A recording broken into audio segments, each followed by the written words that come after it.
मोहतरम हज़रात, कुछ काम ऐसे हैं कि उन कामों के करने से घर में आफतें, गुर्बत, परेशानियाँ आती हैं, घर में मुफलिसी दौड़ती है, परेशानियाँ घर देख लेती हैं, और वो काम हम कर लेते हैं, वो पता भी नहीं होता है, कर गुजरते हैं और घर में हो रहा होता है, फिर परेशान भाग रहे होते हैं, मौलाना लोगों से पूछ रहे होते हैं या उन करने धारने वालों से पूछ रहे होते हैं कि हमारे घर में बड़ी परेशानी है, बड़ी तकलीफ़ चल रही है, देखिए क्या है। अब किसी सही आलिम से मिल गए तो वो कोई दुआ वगैरह बता देता है या कोई कुरान शरीफ की सूरत आयत वगैरह पढ़ने बता देता है, कोई नक्श वगैरह दे देता है, और किसी झूठे आदमी के चक्कर में भोला भाला आदमी पड़ गया तो वो जने क्या क्या जादू टोना फलाना धमका करना कराना नीला पीला जादू ये सब बता देता है, और आदमी सब वो परेशानी में पड़ता, भागता रहता, खर्चा अलग होता रहता है उसका, परेशानी में और मुब्तला होता रहता है और मजीद टेंशन और उसकी बढ़ जाती है। तो हज़रात, चंद काम ऐसे हैं जिनकी वजह से घर में मुफलिसी आती है, परेशानी आती है, आफतें आती हैं और गुर्बत तुम्हारा घर देख लेती है। उनमें से तो एक काम मैं आपको बताऊं, पहला काम तो ये है कि जिस घर में जुनूबी हो, यानी नापाक शख्स जिस घर में रहता हो, वो शख्स कि जो नापाक हो गया और वो गुस्ल ना करे, नापाक रहे। एक तो मजबूरी है नापाक रहने की, तो अगर मजबूरी है, कुछ ख़वातीन हैं उनके अय्याम आते हैं नापाकी के, तो मजबूरी है उनके लिए, तो वो तो कुदरत की अल्लाह की तरफ से है। लेकिन कुछ नौजवान हैं ऐसे हैं कि वो या कोई औरत भी है कि वो पाक रह सकती है लेकिन उसके बावजूद भी नापाक है, तो अगर जुनूबी है, कोई नापाक है, तो उस घर में रहमत के फरिश्ते नहीं आते, उस घर वालों की दुआएं कबूल नहीं होती। जिस घर में नापाक रहता है उसमें बरकत नहीं आती, उस घर में मुफलिसी आती है, गुर्बत आती है, परेशानियाँ आती हैं। तो नापाक ना रहें। एक तो अगर कोई नापाक है तो फौरी तौर पर वो अपने आप को पाक करें। नंबर 2, फजर के बाद बहुत से घरों में सोया जाता, और सोया क्या जाता है, लोग उठते ही नहीं है, वो तो जब सूरज निकल आता, दस्तक देता, तब जाके कहीं उठते हैं, उनकी नींद टूटती है, चूंकि देर रात तक वो जागते रहते हैं, और जब सुबह होती है तो वो सोते रहते हैं अपनी मीठी नींदों में। लेकिन फजर के बाद सोने से गुर्बत आती है, घर में मुफलिसी आती है, बदन में कमजोरी आती है। एक शख्स तो वो है कि भाई रात भर कोई काम किया वो, और ऐसा काम था मिसाल के तौर पर कि भाई वो सफ़र किया, नहीं सो पाया, या कोई और काम किया, इबादत कर लिया, नहीं सो पाया, तो दिन में अगर सो गया, फजर के बाद सो गया, तब नमाज फजर पढ़ के, तो उसके लिए मजबूरी की सूरत है। लेकिन फजर के बाद अच्छे खास रात भर सोए, फिर भी फजर के बाद सो रहे हैं, या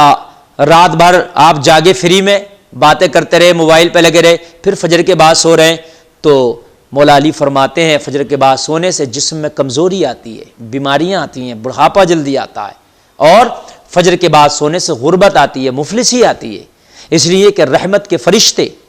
आसमान दुनिया पर आते हैं फजर के वक्त में, बड़ा सुहाना वक्त होता है, और जब सूरज निकलने वाला होता है ठीक उससे पहले वो ऐलान करते हैं आसमान दुनिया से, है कोई जो अल्लाह की बारगाह में हाथ फैला के रिस्क मांगे, हम उसे माला माल कर दें। है कोई बीमार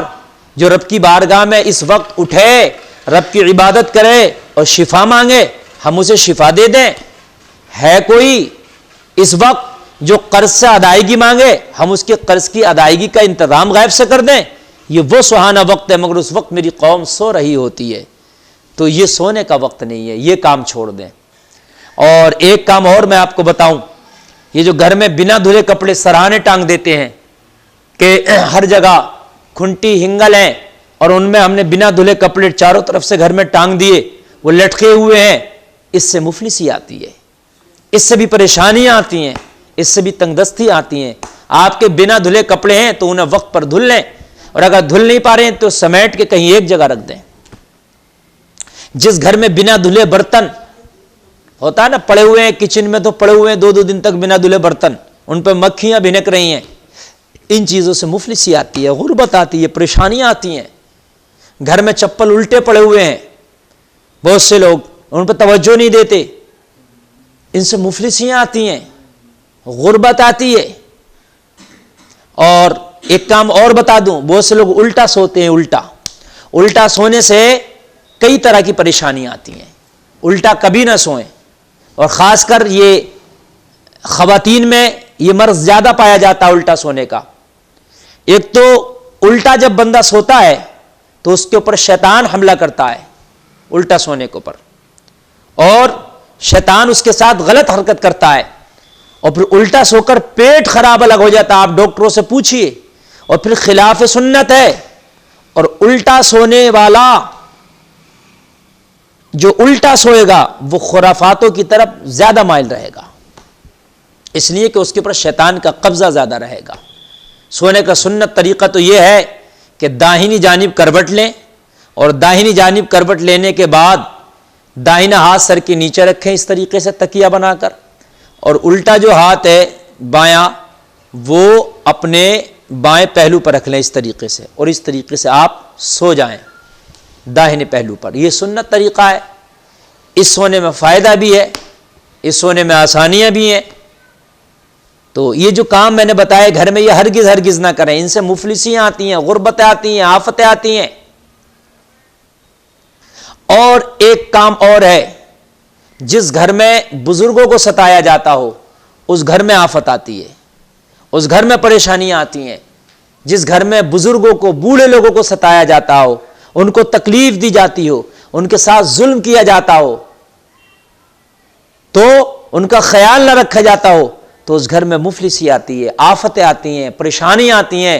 रब का अजाब नाजिल होता है उस घर वालों पर। किसी के घर में बूढ़ा है तो उसकी दुआ लेने की कोशिश करो, उसकी खिदमत करने की कोशिश करो, चाहे वो बूढ़ा माँ बाप हो, चाहे वो दादा दादी हो, या कोई आपका और रिश्ता उस बूढ़े से हो